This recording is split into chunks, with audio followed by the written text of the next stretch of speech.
তো সাবাস বেটা নাইমা গেল কে ভাই, তো আপনারা তো ভাইরাল করে দেবেন না। ফিনিশার আছে না, কত ফিনিশার আছে ন্যাশনাল টিমে। আর আমাদের তো যতটুকু জানি যে 20 বছরের পাইপলাইন নাকি প্লেয়ার আছে পাইপলাইনের। আগে তো কেউ সুযোগ দেয় নাই 3 নম্বরে। আমি মনে হয় 2013 না 12-তে মনে হয় যে একটা 83 করছিলাম মনে হয়। না ভাই, আগে তো কেউ সুযোগ দেয় নাই 3 নম্বরে।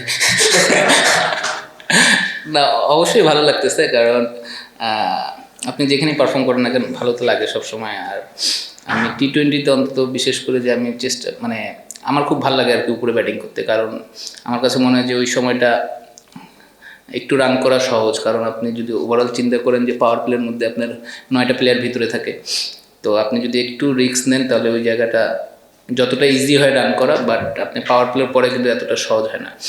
তো আমি সবসময় এনজয় করি আর কি পাওয়ার প্লের মধ্যে ব্যাটিং করতে, এবং আজকে চেষ্টা করছি যে পাওয়ার প্লের মধ্যে যতটুকু ম্যাক্সিমাম রান করা যায়, যেহেতু আমার ব্যাটে লাগতেছিল। আর আপনি যদি দেখেন যে উইকেট কিন্তু পরবর্তীতে মারা এতটা ইজি হয় না।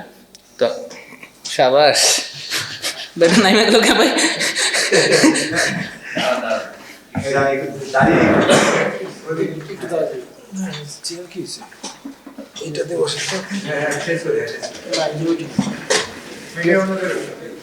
সরি ভাই, তো আপনারা তো ভাইরাল করে দেবেন না। তো যেটা বলতেছিলাম আর কি, তা 6 ওভারের পরে আপনার উইকেটটা একটু স্লো ছিল বা বলও পুরাতন হয়ে যায়, তো 6 ওভার পরে আপনার এত ইজিলি এখানে রান করা ডিফিকাল্ট আর কি আমার কাছে যেটা মনে হয়েছে। তো আমি চেষ্টা করছি আর কি পাওয়ার প্লের মধ্যে নতুন বল থাকতে থাকতে যতটুকু রান ম্যাক্সিমাম। না ভাই, আমাদের টিমের অবস্থা আমরা পরপর 2-3টা ম্যাচ হারছি, তো আমাদের এই উইনটা খুব দরকার ছিল অ্যাজ এ টিম হিসাবে, এবং টিমের মোমেন্টাম পাওয়ার জন্য এই উইনটা আমাদের খুব দরকার ছিল। ডিসিশনটা আসলে আমার কাছে মনে হয় যে ক্যাপ্টেন নিচ্ছে, কারণ যদি লেফটি আউট হতো তাহলে হয়তো ইরফান শুকুর আগে যেত। তো আমরা এরকম একটা চিন্তা ভাবনা করছিল আর কি, যে মিথুন ভাই যে যদি ডানাতে আউট হয় আমি যাবো, আর লেফটি আউট হলে ইরফান শুকুর যাবে, কারণ ওদের লেফট আর্ম স্পিনারও ছিল, ডানাতে অফ স্পিনারও ছিল। তো আমরা চাইনি যে কখনো যে 2টা ডানাতি ব্যাটসম্যান পাওয়ার প্লের মধ্যে ব্যাটিং করুক, অথবা 2টা লেফটি ব্যাটসম্যান পাওয়ার প্লের মধ্যে ব্যাটিং করুক। না, এটা অবশ্য আমার কাছে মনে হয় যে এটা একটা আমি ব্যক্তিগতভাবে ফিল করি যে কিছু প্লেয়ার থাকে চ্যাম্পিয়ন প্লেয়ার, যারা ভালো টিমে খেললে ভালো পারফর্ম করে আর কি। আবার কিছু প্লেয়ার আছে যে ভালো প্লেয়ার বাট খারাপ টিমে পড়ে গেছে বা টিম পারফর্ম করতেছে না, তো দেখা যাচ্ছে ওইখানে পারফর্ম করা তার জন্য ডিফিকাল্ট হয়ে যায়। বাট হাসান মাহমুদের সম্বন্ধে কী বলবো, ওরা তো ইন্টারন্যাশনাল বলার, এবং আমরা সবাই জানি যে ওর অ্যাবিলিটি কীরকম আছে। তো ও যেভাবে বোলিং করতেছে আমার কাছে মনে হচ্ছে যে অবশ্যই ভালো বোলিং করতেছে, এবং ও আরও ভালো করবে আর কি। আমরা এখনও আমার কাছে মনে হয় যে ওর যে অ্যাবিলিটি আছে বা ওর যে স্কিল আছে ওই অনুযায়ী ও এখনও মানে আরও ওর কাছে দেওয়ার অনেক কিছু আছে আর কি। না, আপনি যদি দেখেন এনসিএল একটা জিনিস, আপনি আমাদের টিমে তো সাইফ নাম্বার 3-এ ব্যাটিং করে সবসময়, ন্যাশনাল টিমও করে, তা সবসময় ন্যাশনাল টিমের প্লেয়ারদের প্রায়োরিটিটা সবসময় বেশি থাকে আপনি যদি এই ঘরোয়া লিগে দেখেন আর কি। তা হয়তো বা সে কারণে হয়নি। আর এইটাই আর কি বলবো।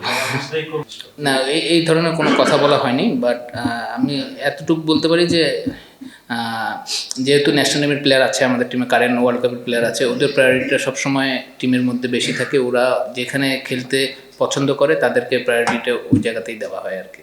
না, তাকে বাদ দেওয়া হয়নি, তাকে রেস্ট দিছে আর কি একটা ম্যাচ। তো আমার বিশ্বাস যে ওর যে অ্যাবিলিটি আছে ওইটা আমরা সবাই জানি যে ও কী টাইপের প্লেয়ার। বা T20 আমাদের কেবল 3-4টা ম্যাচ গেছে, আপনি 3-4টা ম্যাচ দেখে একটা ব্যাটসম্যানকে আপনি জাজ করতে পারবেন না। T20 খেলা যদি এটা 1 ডে হতো বা 4 ডে হতো তাহলে হয়তো বা একটু সময় পাইতো। বা T20 খেলা যখন আপনি ফর্মে থাকেন না, তখন উইকেটে নামলেই দেখা যাচ্ছে যে 10 বল হয়ে গেছে আপনার স্ট্রিকে। তো এটাই ডিফিকাল্ট, বাট আমার বিশ্বাস যে ও এখান থেকে কামব্যাক করে উঠবে ইনশাআল্লাহ। আপনি যদি দেখেন ওভারঅল, আপনি যদি চিন্তা করে দেখেন, আমরা প্রিমিয়ার লিগের কথাই বলি, যারা প্রিমিয়ার লিগে টপ অর্ডারে রান করে, ধরেন হাইস্ট রান ধরেন 800-900 রান করে, ওরা কিন্তু এসে দেখা যাচ্ছে অনেক প্লেয়ার 6 নম্বরে ব্যাটিং করতেছে। তো আমার কাছে মনে হয় যে আপনারা যখন সিলেকশন করবেন বা যারা করে তাদের হচ্ছে যারা ওপেনার, তারা ওপেনারই আর কি। ওপেনার ব্যাটসম্যান কখনো 6 নম্বরে গিয়ে আপনি হয়তো একদিন সাকসেস হবে অথবা 2 দিন হবে না, সাকসেসের চান্সটা কম থাকে। তো আমার কাছে মনে হয় যে যারা ন্যাশনাল টিমে 6 নম্বরে ব্যাটিং করে বা 7 নম্বরে ব্যাটিং করে, ওদের ঘরোয়া লিগও ধরেন প্রিমিয়ার লিগ বলেন বা আরও ওয়ানডে যেগুলো টুর্নামেন্ট হয় ওদেরকে ওই 6 নম্বরে ব্যাটিং করা উচিত, কারণ ওইখানকার সিচুয়েশন আর টপ অর্ডারের সিচুয়েশন কিন্তু এক থাকে না। তো যে জিনিসটা আমি ফিল করি, কারণ আপনি যদি 6 নম্বরে ব্যাটিং করেন অনেক সময় রান লাগে 7 করে 8 করে 9 করে, এটা এতটা ইজি না।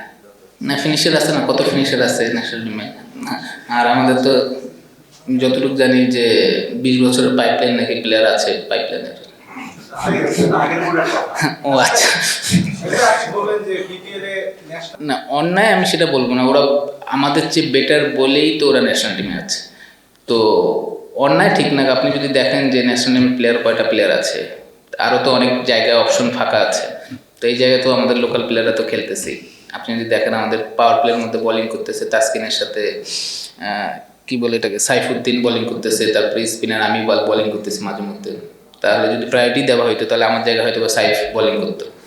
তো আমার কাছে মনে হয় যে সব কিছুই ঠিক আছে আর কি, ব্যালেন্স আছে। লাভ নাই তো ভাই, তাও তো কেউ নেয় না বিকেলে। লেটার পার্ট বলবো না আমি, কারণ আমি আল্লাহর রহমতে যদি সুস্থ থাকি এখনো হয়তো বা 5-6 বছর খেলতে পারবো। তো তো আমি বলবো যে আমি সবসময় ভালো খেলার চেষ্টা করি এবং আল্লাহর রহমতে আমার যেটা জ্ঞান আছে বুদ্ধি আছে সেইভাবে খেলার চেষ্টা করি এবং উইকেটটা রিড করে বোলিং করার চেষ্টা করি, উইকেটটা রিড করে ব্যাটিং করার চেষ্টা করি। না সমস্যা আসলে সমস্যা নেই, আমি তো আর কথা বলতে পারবো না টেকনিক্যালি, বাট আমার কাছে মনে হয় যে ওর একটা ফ্লো দরকার। ধরেন যে হয়তো বা ও পাওয়ার প্লের মধ্যে ব্যাটিং করতে নামতেছে, ও যদি আর্লি অন ধরেন যে 5-7 বলের মধ্যে 2-1 বাউন্ডারি পেয়ে যায় তাহলে ওর জন্য খেলাটা মনে হয় ইজি হয়ে যাবে, বাট ও হয়তো বা সেটা পাচ্ছে না। বাট আপনি যখন ফর্মে থাকবেন না তখন অটোমেটিকলি কিছু ভুল ডিসিশনে আপনি আউট হবেন বা কপালে থাকবে না, দেখবেন ভালো বলে আউট হয়ে গেছেন। তো আমার বিশ্বাস যে ও কাম ব্যাক করবে আর কি এখান থেকে। কোন বয়সে ভাই আমি বুঝলাম না ভাই। না এটা আমি বলবো যে আমরা কিন্তু বাংলাদেশের যেসব প্লেয়ার আছে সব কিন্তু 19-20, আমি বলবো না যে আপনি 15-20 আর কি, যারা ন্যাশনাল টিমে খেলতেছে বা যারা ন্যাশনাল টিমের বাইরে আছে সবাই কিন্তু 19-20। আপনি পুরো ন্যাশনাল টিম বাদ দিয়ে আরেকটা ন্যাশনাল টিম খেলান, রেজাল্ট কিন্তু আমার কাছে মনে হয় যে 19-20 হবে। তো আমার কাছে মনে হয় যে অ্যাজ এ প্লেয়ার হিসেবে উইকেটটা রিড করা খুব ইম্পর্টেন্ট।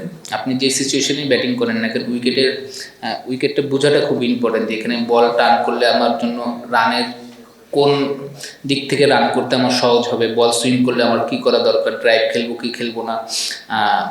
তো এই জিনিসটা বোঝাটা খুবই জরুরি। আপনি অ্যাজ এ ব্যাটসম্যান হিসেবে আপনি উইকেটটা যত ভালো বুঝবেন আপনি তত ভালো তত বেশি সাকসেস হবেন। হয়তোবা তাদের কম্বিনেশন কারণে হয়তোবা সেটা সে ম্যাচ পাচ্ছে না, বাট আমার কাছে মনে হয় যে ওর ম্যাচ খেলা উচিত। এখন আপনি যদি দেখেন টিমে তো 11 জন খেলবে আর কি, আপনি এখন হয়তোবা ওর জায়গায় অন্য কেউ খেলতেছে, বাট এটা নিয়ে আমি আসলে কিছু বলার নেই, বাট ও খেলা উচিত আর কি।